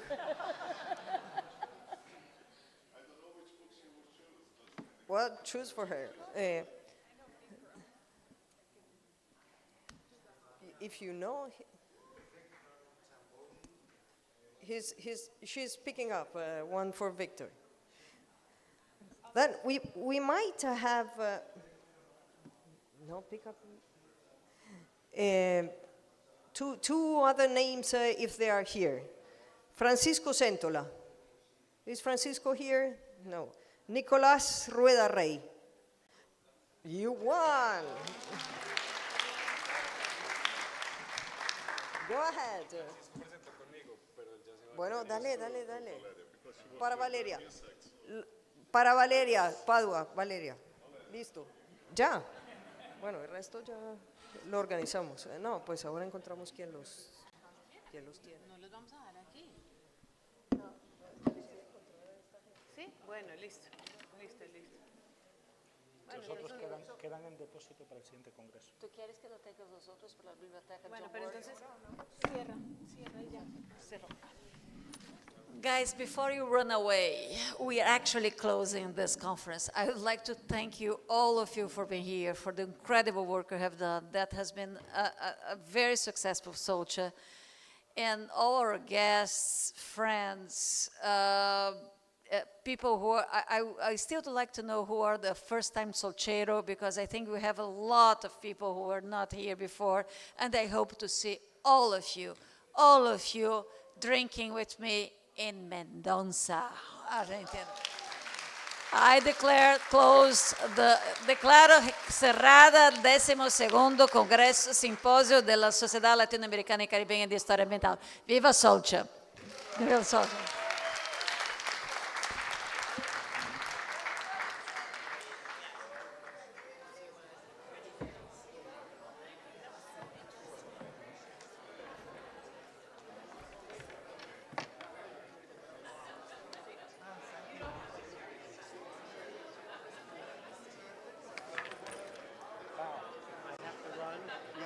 Nice to see you again. We will always be in touch. Yes. Thank you for those two recommendations. They are good books. They are good books.